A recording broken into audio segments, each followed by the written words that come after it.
तो सुनो, और सब्सक्राइब पहला करते वक्त प्रश्न ना आपका घंटी बजा पहला देना प्रश्न है ताकि जब मैं फ्रांस की ऑनलाइन आऊँ क्रांति तो कब तुम्हारे हुई? फोन ए 14 जुलाई अच्छा सुनो 1789, बी 4 जुलाई 1776, सी 15 अगस्त 1947, डी 26 जनवरी 1950। आपका सही जवाब हो जाएगा ए 14 जुलाई 1789 को।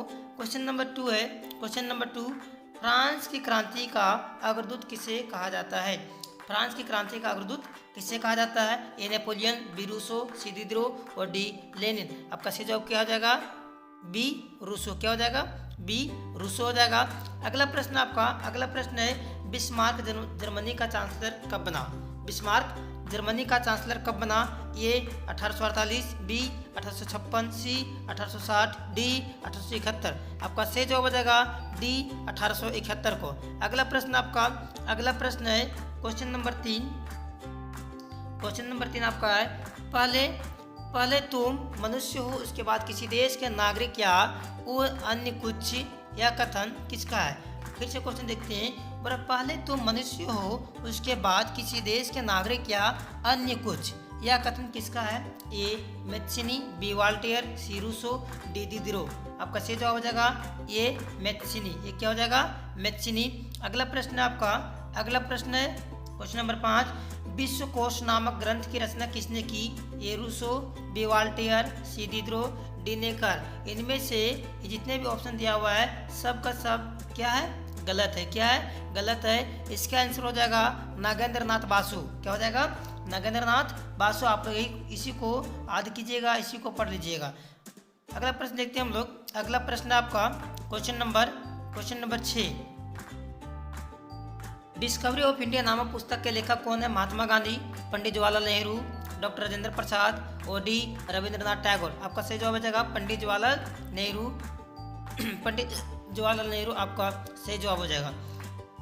एक चीज़ आप लोग ध्यान दीजिएगा कि आप लोग जो है कम से कम मॉडल सेट पेपर 1, जो जितने भी मॉडल सेट पेपर आप पढ़ रहे हैं वो मॉडल सेट पेपर अपना निकाल लीजिएगा और उसमें सब का सब आंसर में टिक कर लीजिएगा और उसी को आप पढ़िएगा।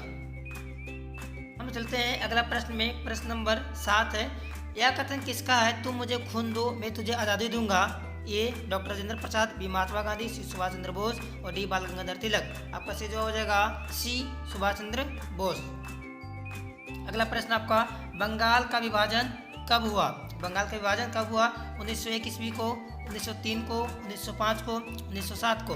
आपका सही जवाब हो जाएगा सी 1905 को। अगला प्रश्न आपका, अगला प्रश्न है संथाल विद्रोह का नेता कौन थे? संथाल विद्रोह का नेता कौन थे?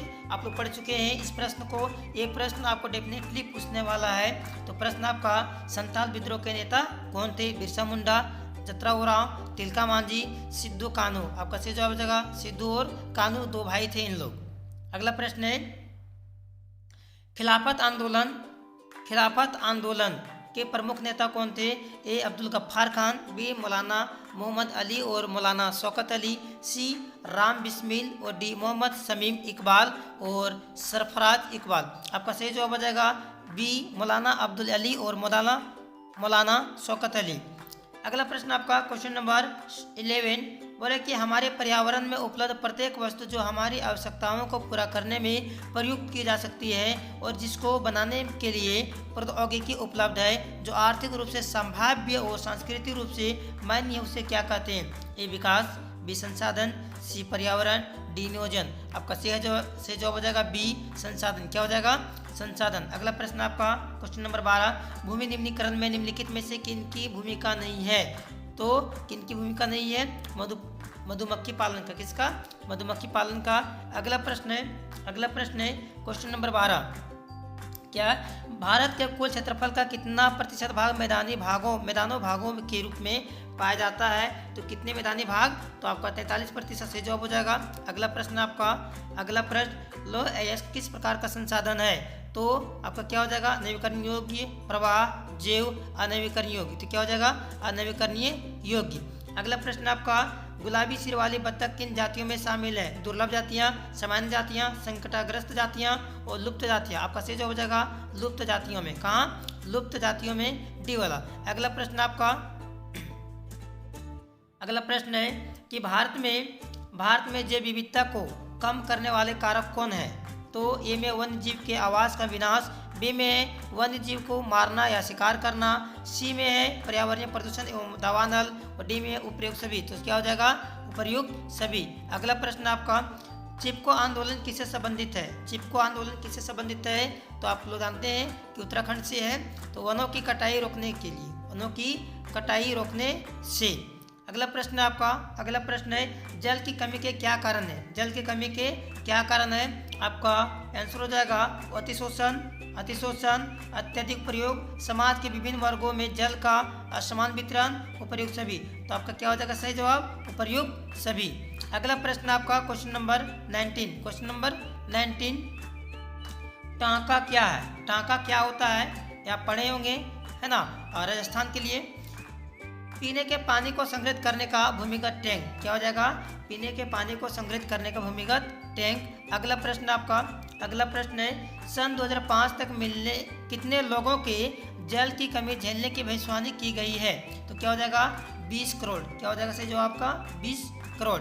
अगला प्रश्न आपका, अगला प्रश्न है हम किसी देश की प्रति व्यक्ति आय की गणना कैसे कर सकते हैं? ए किसी व्यक्ति की कुल आय से, बी किसी देश की कुल आय को कुल जनसंख्या से भाग देकर, सी सभी वस्तुओं और सेवाओं के कुल मूल्य से और डी देश के कुल निर्यात से।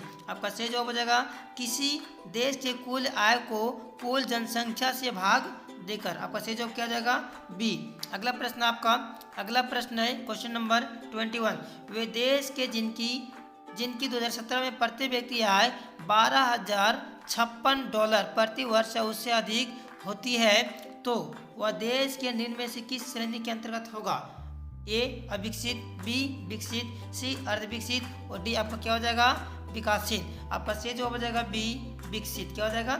विकसित श्रेणी में रखा जाएगा। अगला प्रश्न आपका क्वेश्चन नंबर 23, सतत विकास का उद्देश्य है?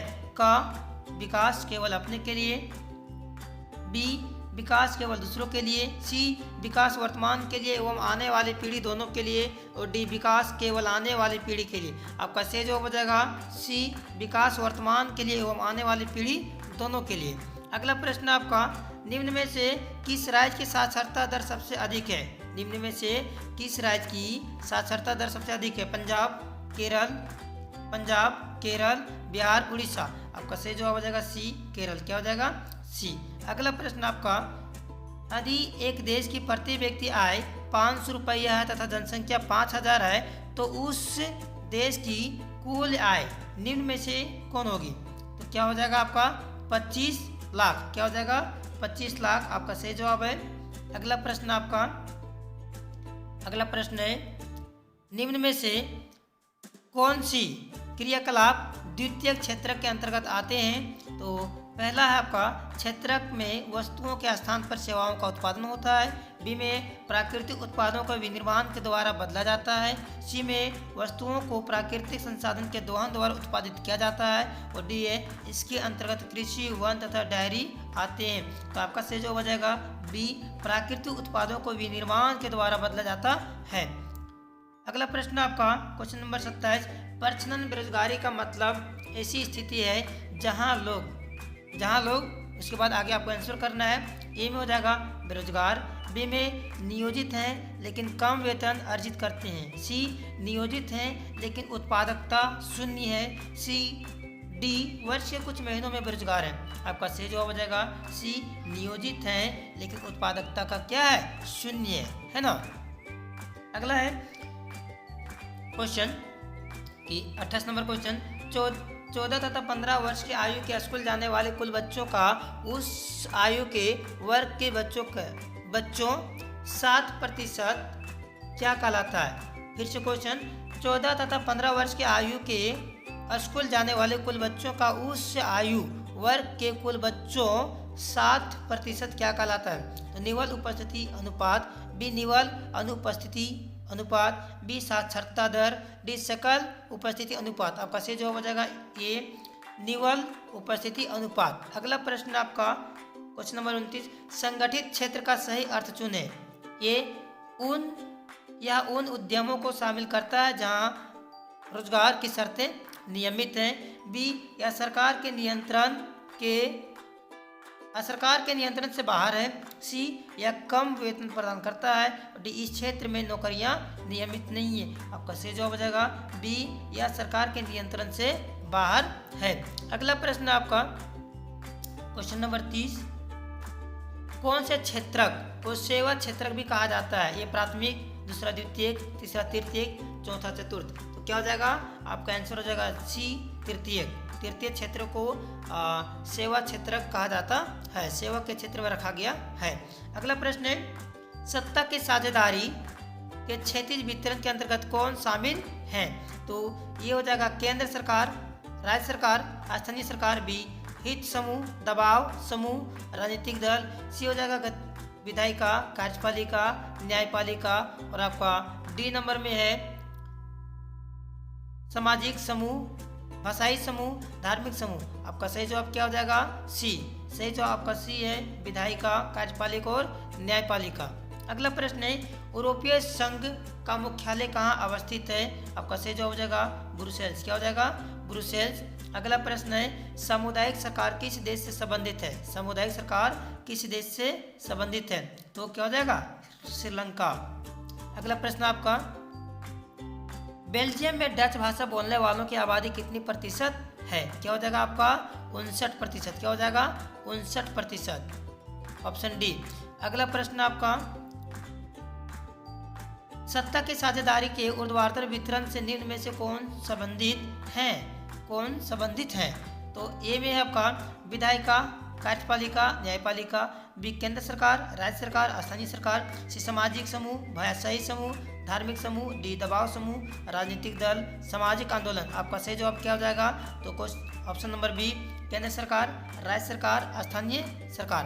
अगला प्रश्न आपका, अगला प्रश्न है तो क्या हो जाएगा? प्रतीक्षा, विदेशी मामले और बैंकिंग। ये आपका सही जवाब हो जाएगा। अगला प्रश्न आपका प्रश्न नंबर 37, वर्ग के हमारे देश में राजभाषा हिंदी को बोलने वालों का प्रतिशत कितना है? तो कितना है? तो 40%। कितना है? 40%, है ना।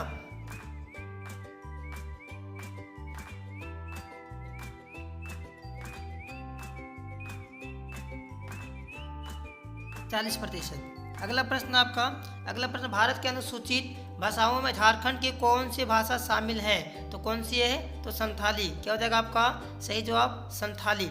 अगला प्रश्न आपका, अगला प्रश्न है कि पंचायतों में महिलाओं के लिए कितने प्रतिशत आरक्षण का प्रावधान किया गया है?